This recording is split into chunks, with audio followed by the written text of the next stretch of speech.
Hey guys, welcome to the Week in Review, March 18th, 2011. It's actually the 19th because it's after midnight. Try to get these up every Friday. This is definitely not the most popular video series I've ever done, but I believe in being persistent and hoping good things will come.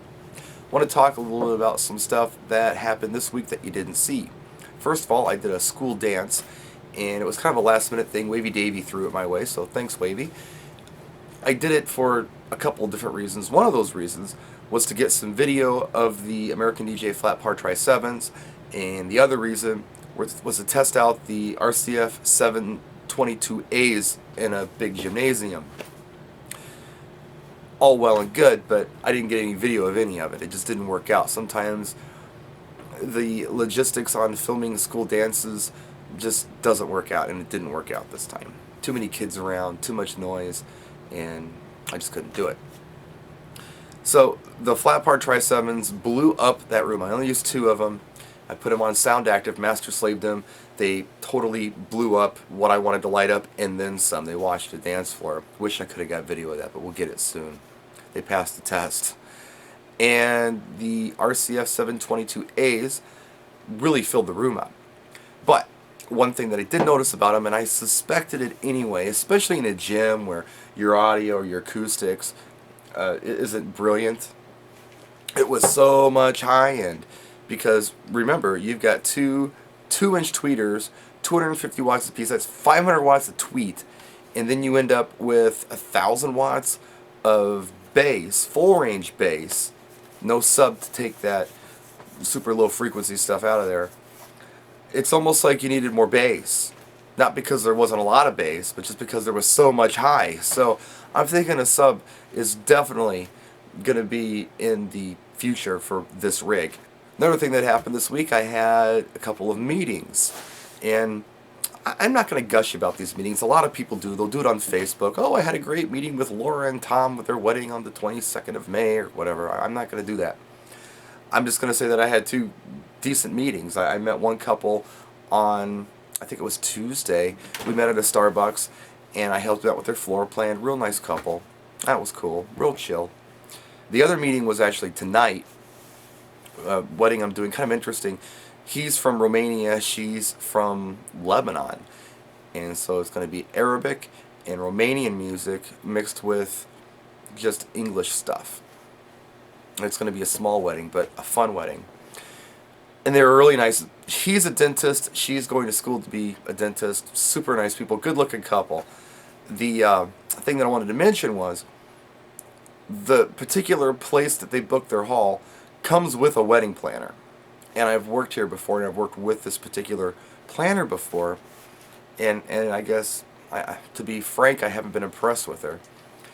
She's got the personality of a cobra. She just always has her lips pursed, constantly yelling at her staff. Just, I don't know, not a pleasant person to be around. And every wedding that I've done with this particular planner, it's been the same thing, the same deal. And this is what she does, and I hate it. She brings the bridal party in. They cut the cake immediately. They have the first dance immediately. Then they have the father-daughter dance. And then they eat. I think that's stupid. Now, forgive me if this is how you do things. But I feel like there are probably about 12 different ways you could do it better than that. Probably more combinations you could do that make more sense than that.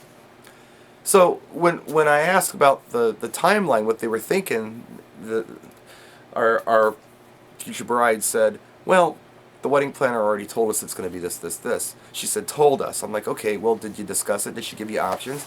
Well, no. I'm like, okay, well, can I give you some options? And she said, yeah. And I laid out probably 4 or 5 different alternatives to what the wedding planner had mentioned. And she found one that she liked, or a combination of a couple that she liked. So we sat down with my laptop and we did the timeline right on my laptop in an email format. I shot it to myself, I shot it to her, and then she's going to forward this timeline to this planner who's going to kick and scream. She's going to hate this. But it makes so much more sense than what this planner was trying to do. And I don't know. I feel like the wedding planners should probably be working with the entertainment instead of dictating to the entertainment how they should do things. I think wedding planners have their place. I think there are some fantastic wedding planners out there. There's some people out there that I really like to work with. And then there are some other people that really I hope I never have to ever see again.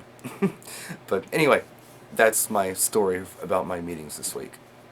Our question of the week comes from Eric Hodgson from Princeton, Illinois. He's been doing the same bowling alley karaoke gig for 4 years now, and within the last year, Eric has made the system grow quite a bit. He's bought a lot of sound and lighting equipment, and he feels like the crowd has grown too.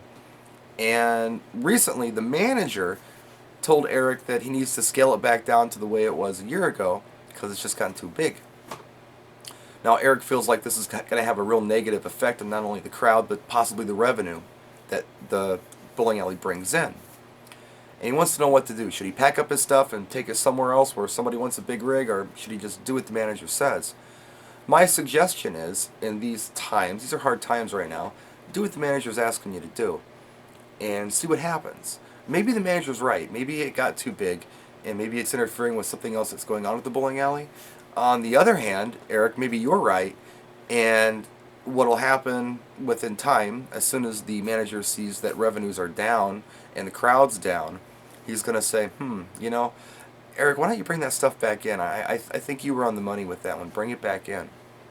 At that point, technically what you could do, if you wanted to, Eric, is tell the manager, well, I'd be happy to make the system bigger, but this time I'm going to need a little more money for it because this gear wasn't free and it's a little more work. You could do that. Now, your manager might not like that, but the fact of the matter is, why should you give anybody more when they don't want to pay more? I don't understand that. We don't buy this gear for our personal entertainment, although I guess sometimes we do, but the point is to make money with it. This is a business. I mean, think about it like a rental. How much would it cost this bowling alley to rent the stuff that you bring in every night? I bet you're not even charging a rental fee, and you're setting it up and running it. So, just something to think about. Our YouTube user of the week is German wedding DJ Sebastian Foss, or as we call him, Fossy. He doesn't like it when you call him Sebastian. Check out his YouTube channel. Most of it's in German, mind you, but he's got some English stuff, and he's a good guy. I can pat myself on the back for discovering this guy at Music Messe. I believe it was 2009. Yes, 2009. I found him, I introduced him to American DJ, and the rest is history. This guy is working with several companies in Germany. He has a huge German following. He's a great mobile DJ. Young guy, but I look at him like my little bro, even if he's bigger than me. And I can't wait to see him in a couple weeks at Music Messe Pro Light and Sound. That's our YouTube user of the week, Fossy, the German wedding DJ. And that's it for our weekend review. Thanks for watching, and we'll see you next time. Practice and enjoy.